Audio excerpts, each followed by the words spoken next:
मैनू घेरा है, मोह माया ने मैनू घेरा है, बस चलता गुरु जी नाम तेरा है, बस चलता गुरु जी नाम तेरा है। पालनहार बन के, पालनहार बन के चले आना गुरु जी चले आना। पालनहार बन के, पालनहार बन के चले आना गुरु जी चले आना।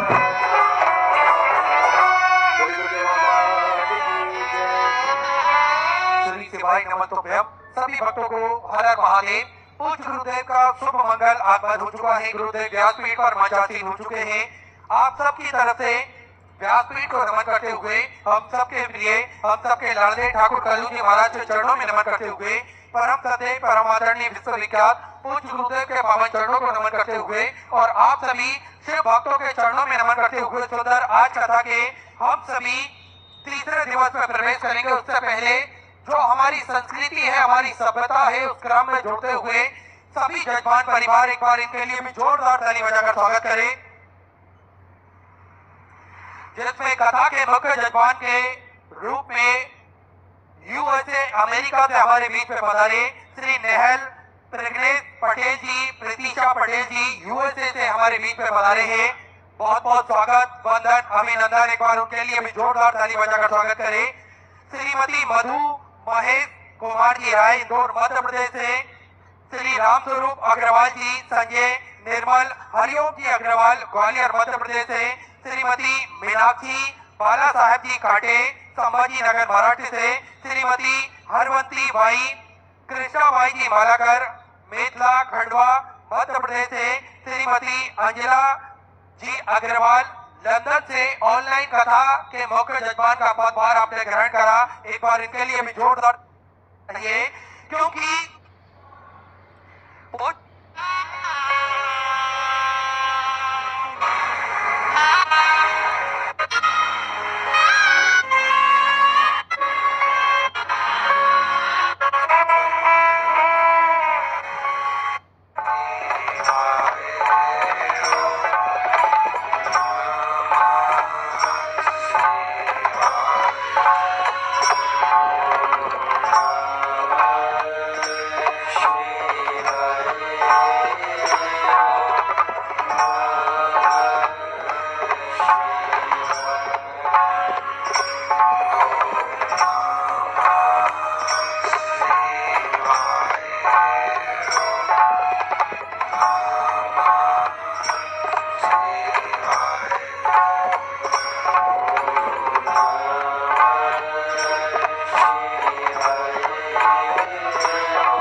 शिव महापुराण की कथा श्रवण करने का सौभाग्य प्राप्त होता है।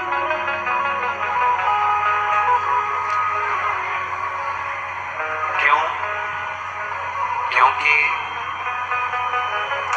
शिव नाम में संपूर्ण जगत का सुख समाया है।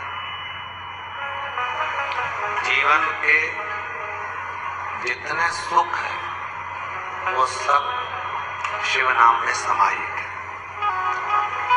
और ब्रह्मांड की, संपूर्ण ब्रह्मांड की जितनी ऊर्जा है,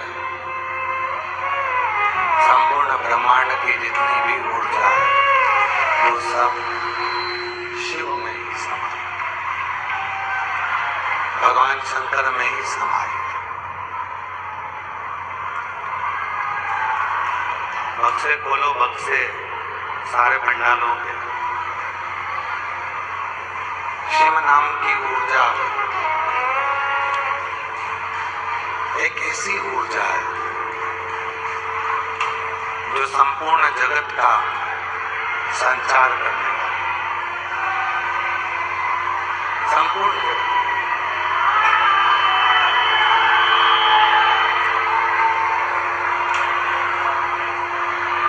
शिव नाम भगवान शंकर का जो नाम है, शिव नाम जो है, जिसमें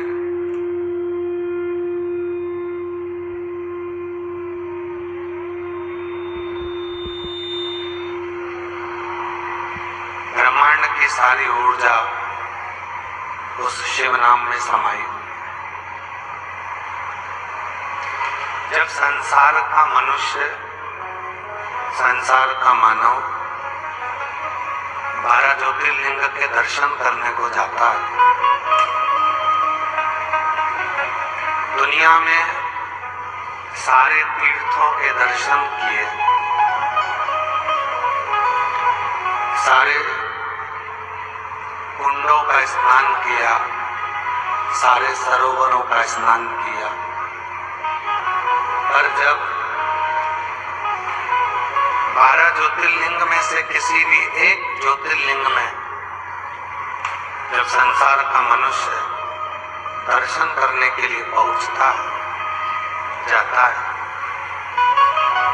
तो वहां से उसको प्रसाद मिले ना मिले, वहां से उसको बेलपत्र मिले ना मिले, वहां से उसको कुछ मिले ना मिले, पर जब वो ज्योतिर्लिंग के शिखर के मात्र दर्शन कर लेता है तो उसके अंदर एक ऊर्जा प्राप्त हो जाती है। वो ऊर्जा संसार के सारे दुखों से लड़ने का बल देती है। वो ऊर्जा कोई साधारण ऊर्जा नहीं, सबसे लड़ने का बल वो ऊर्जा प्रदान करती है। वो ऊर्जा कोई साधारण सी ऊर्जा नहीं।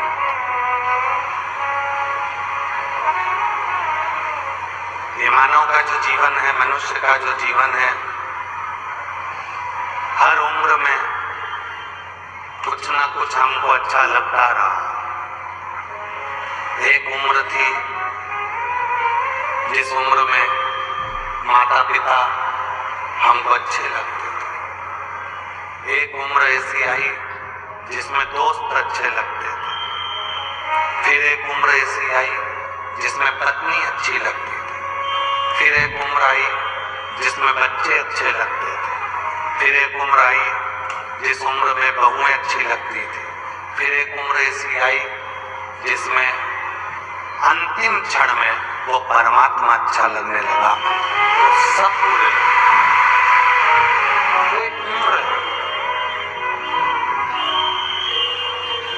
बदलाव जीवन का एक नियम है और ये बदलाव चलता ही रहता है, बदलता ही रहता है। पहले माता पिता अच्छे लगते हैं, फिर दोस्त अच्छे लगते हैं, फिर पत्नी अच्छी लगती है, फिर बच्चे अच्छे लगते हैं, फिर बहुएं अच्छी लगती हैं। फिर जब अंत समय आता है, कोई साथ नहीं देता, तब उस परमात्मा की याद आती है, तब फिर वो परमात्मा अच्छा लगने लगता है। अंत समय प्रभु आना पड़ेगा, वचन दिया निभाना पड़ेगा। आए ना आए प्रभु अंत समय प्रभु आना पड़ेगा।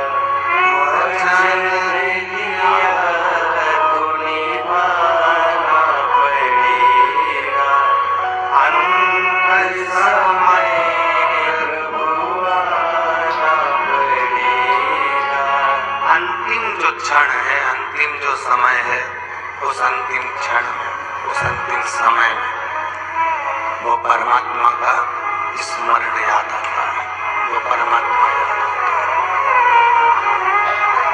जो अंतिम क्षण, जो अंतिम समय, उसमें परमात्मा का स्मरण बना रहता है।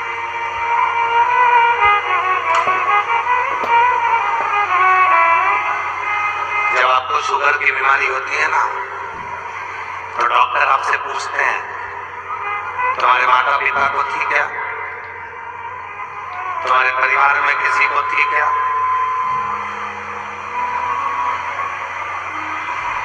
मायके में, ससुराल में किसी को शुगर है तो तुम्हारे शरीर में भी शुगर की बीमारी थोड़ी ना थोड़ी आई। बीपी की बीमारी, ब्लड प्रेशर की बीमारी परिवार में किसी को है तो तुम्हारे को थोड़ी ना थोड़ी जरूर आई। थायराइड तुम्हारे परिवार में किसी ना किसी को है तो वो थोड़ा ना थोड़ा तुमको जरूर आई। जब बीमारी पीढ़ी दर पीढ़ी आ सकती है, रोग माता पिता से हमें प्राप्त हो सकता है, तो शिव जी के चढ़ाए गए एक लोटे जल का फल माँ बाप का क्या बच्चों, जल का फल माँ बाप का क्या बच्चों को प्राप्त नहीं हो सकता?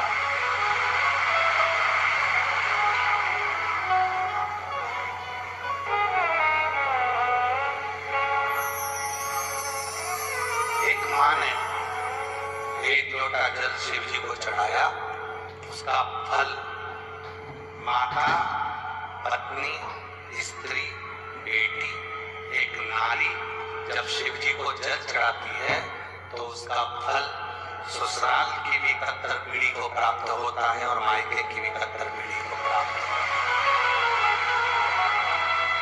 एक लोटा जल सारी समस्या का, बोल बम का नारा है।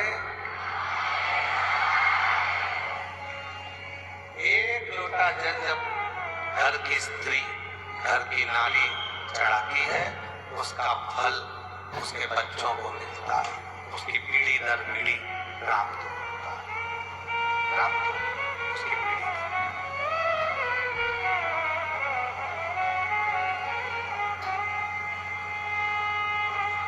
माँ को शुगर थी, बच्चे को आई। पिताजी को शुगर थी, बच्चे को। माँ को बीपी था, पिताजी को बीपी था, बच्चों को आई।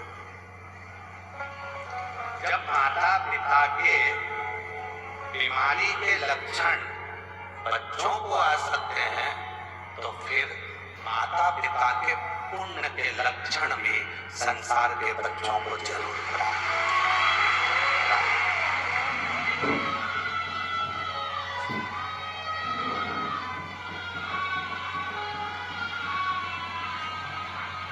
सोशल मीडिया पर आकर आप किसी को माँ और बहन की गाली दो, एक अच्छे कुल के या अच्छे घर के संस्कार नहीं हो सकते। अच्छे कुल के या अच्छे घर के संस्कार नहीं हो सकते। पर सोशल मीडिया पर आकर आप एक लोटा जल शंकर जी को चढ़ाकर और उसकी रील बनाकर जनमानस को दे रहे हो, आप अपने घर के संस्कार प्रेषित कर रहे हो कि मेरे घर के ये संस्कार, ये मेरे घर के संस्कार, ये मेरे घर के लोगों ने सिखाया मुझे मंदिर तक जाना, एक लोटा जल चढ़ाना और शिव जी की पूजन कर आराधना साधना। हमको स्मरण में आ रहा है शिवांश तमोली की कथा। तमोली का मतलब मालूम है? यहाँ बैठे हैं कोई तमोली? बैठे हैं?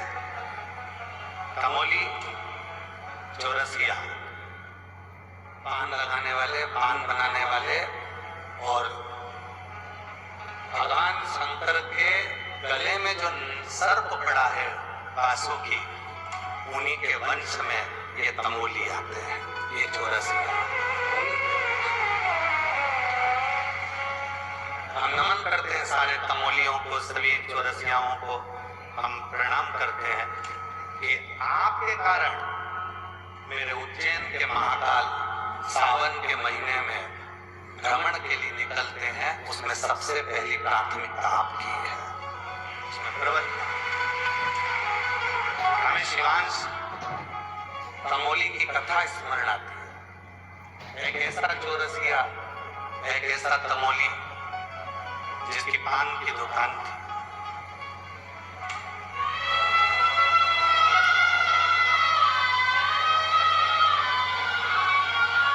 पान की दुकान है जिसकी, उज्जैनी अवंतिकापुरी में रहता है।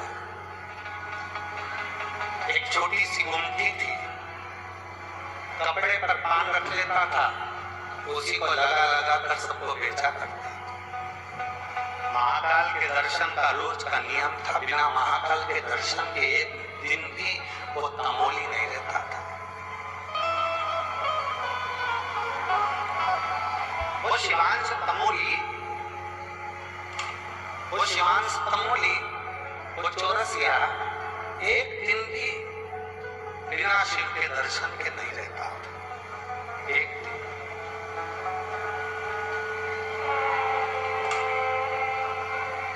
प्रतिदिन बाहर के चोंगे खोलो भाई, प्रतिदिन भगवान शंकर महाकाल राजा के मंदिर जाना, प्रतिदिन महाकाल राजा का दर्शन करना, प्रतिदिन महाकाल दर्शन कर कर अपनी दुकान खोलना और पान बेचना, ये चाहिए प्रतिदिन रोज।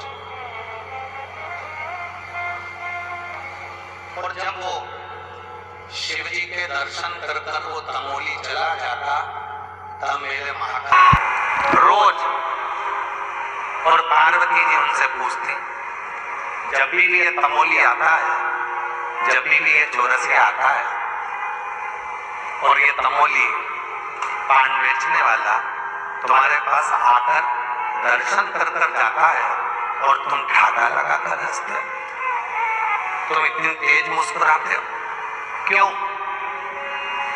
शिव जी कहते हैं, पार्वती मैं तुझे क्या बताऊं, बोल नहीं सकता मैं कि ये क्यों हंसता। पार्वती जी ने कहा, कालों का काल महाकाल, और जब कालों का काल महाकाल हंसे तो कोई बात साधारण नहीं हो सकती। सत्य बताओ, ये तमोली रोज आता है, दर्शन कर कर जाता है और तुम ठागा लगा कर हंसते हो, क्यों? शिव जी ने कहा, पार्वती ये तमोली एक ऐसा तमोली है, मेरे इतने भक्त मेरा दर्शन करने के लिए आते हैं, सब कुछ ना कुछ मांगते हैं, पर ये तमोली एक ऐसा है जो मुझसे कुछ नहीं मांगता, बस मुझे रोज निमंत्रण देकर जाता है कि एक बार मेरी दुकान पर पान खाने जरूर आना।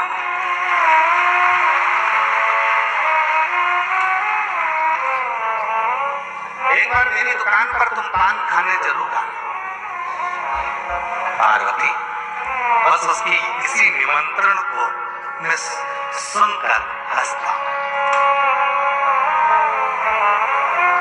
इसी निमंत्रण को सुनकर मैं हंसता हूं। महाकाल राजा कहते हैं, पार्वती दुनिया की रीति है, जो मुझे रोज निमंत्रण देता है, एक ना एक दिन उसके दरवाजे पर जरूर पहुंचता हूं। और वो समय का इंतजार करूंगा, वो समय आएगा और मैं उसके घर पर जाऊंगा, पान भी खाऊंगा, निश्चित है। अब तो तमोली रोज आता, रोज भगवान को निमंत्रण देता। एक दिन तमोली के मन में आया कि अब मैं बहुत शिथिल हो गया हूं, अब मुझसे ना जाने मेरी जिंदगी कितनी बची है, कोई भरोसा नहीं है। एक दिन जिद में शिव जी के मंदिर में महाकाल के पास पहुंच गया और जय महाकाल कहकर जो उसने आवाज लगाकर कहा, बाबा मेरे जीते जी नहीं आओगे तो क्या मेरे मरने के बाद आओगे?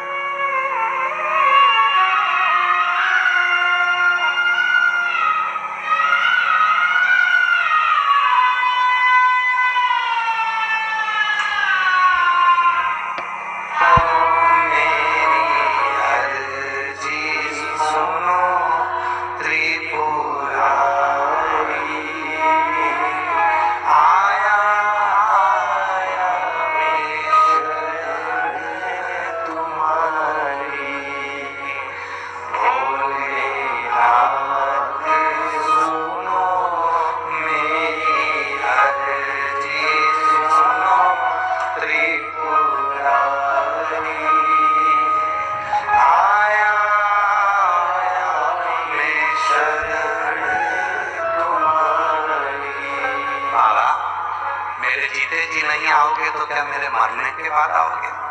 इतना तो कहना था और तमोली कहकर गया। आज मेरे महाकाल ने नंदी को बुलाया। नंदी चल, रूप बदल, दोनों दोस्त बनकर चलते हैं, पान खाकर आते हैं। तमोली की दुकान पर आज मेरा महाकाल पहुंच गया। ला भैया पान देना जरा। तमोली ने लगाया कथा चुना पान बनाकर और जो दिया महाकाल राजा को। महाकाल राजा ने जो पान खाया, पान खाकर दोनों नंदी और शिव चल दिए, चले गए। तब याद आया पैसे तो देके ही नहीं गए। तब याद बिना पैसे के चले। कल आएंगे ना तब पैसा लेकर आऊंगा। कल लेकर रहूंगा पक्का है। दूसरे दिन फिर महाकाल आ गए।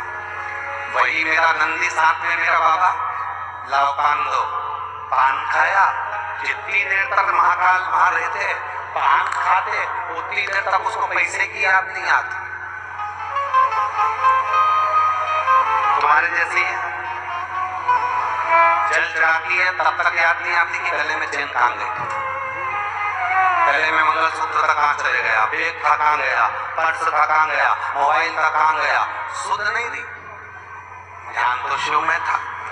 महाकाल राजा ने कहा लाओ पान दो। पान खाया, फिर चले गए, याद ही नहीं रहा। दिन निकलते गए। महाकाल राजा उस तमोली से खूब हंस बोल कर बात करने लगे।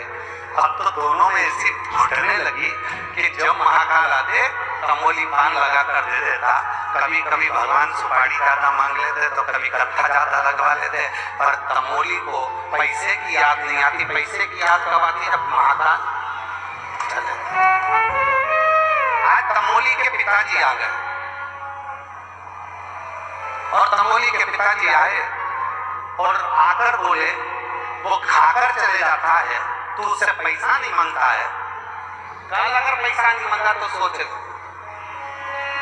और अगर उसके पास पैसा नहीं हुआ तो कुछ गिरवे रख लेना, ठीक है। अब कल जैसे ही महाकाल राजा आए और मेरे महाकाल बाबा ने आकर कहा लाओ जरा पान दो। पान खाया और खाते से ही भूल गया था, पर उसके पिताजी सामने खड़े होकर हाथ हिला रहे थे।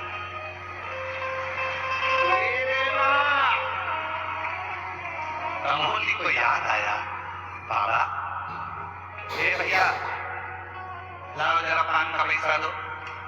महाकाल राजा बोले पैसा वैसा तो हमारे जेब में रखते नहीं है।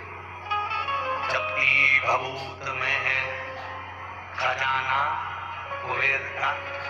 जब भभूत में करोड़ों का धन है तो जेब में पैसा कौन लेके चलता है?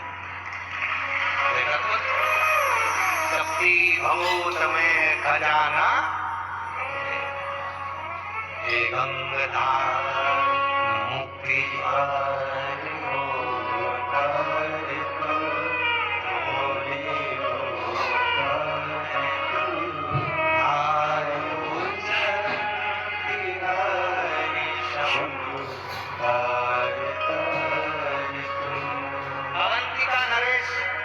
भगवान उज्जैनी के राजा मेरे काल अधिपति महाकाल राजा स्वयं कह रहे हैं मेरी जेब में तो कुछ है नहीं, क्योंकि मेरे पास जेब ही नहीं है। पैसा वैसा नहीं। अब पिताजी सारा डॉक्टर दे रहे पैसा नहीं हो तो दूसरी चीज रखवा देना गिरवे रखवा। तब मौली ने कहा देखो भाई अपनी दोस्ती एक तरफ, पैसा नहीं है तो